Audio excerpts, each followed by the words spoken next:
So guys, another reaction for Mami Sara Vlogs. Ayan, nilalaro na nila si Amara. Talagang, meron pang laman yan. Sinabi ni Amara, meron pang laman, hindi niya nakita eh. Ayan si kapatid ni Sir Vince, syempre. Hindi ko alam kung anong word niya, pero puti yung ano niya, uniform. See? Lumapit sa yaya niya. Na-miss din niya yung yaya niya, syempre. Pero yung dati pa, si Lola DC yung naghawak kay Amara. Ngayon may yaya na sila. Siyempre hindi na siguro kaya ni Lola DC, no? Pero sobrang, I think sobrang miss na niya ni Lola DC si Amara. Kasi siya po yung nag-alaga nung bibi pa si Amara. O, diba? Baba. Tignan mo. Talaga.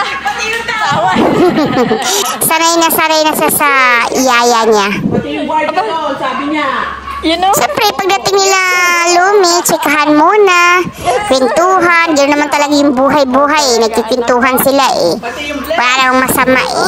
Parte naman yun ng buhay natin. Hindi yun dahil sa pagmamarites, kundi yung usapan is normal lang yan, diba? Kung family lang. Talagang prinsesang-prinsesa ka sa kanila, Amara. Talagang yung birthday mo, pinaghahandaan talaga ng mami at daddy mo. Talagang ano sila eh, sulit yung samahan.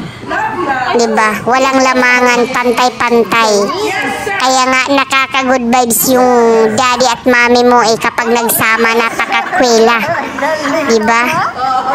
Dito lang kayo manood talaga kapag ano, marami kayong problema. Tsak mawawala, tingnan mo, ganda ng Mami Sara natin. Ayan, umalis na naman sila. Hindi ko alam kung saan sila pupunta. Makulit tong si Amara. It's almost her birthday. 2 days. Sobrang kulit. Sarap ng ganitong feeling, no? Yung sama-sama kayo sa isang car, tapos nag-usap-usap. Wow! Ang sweet ng batang yan.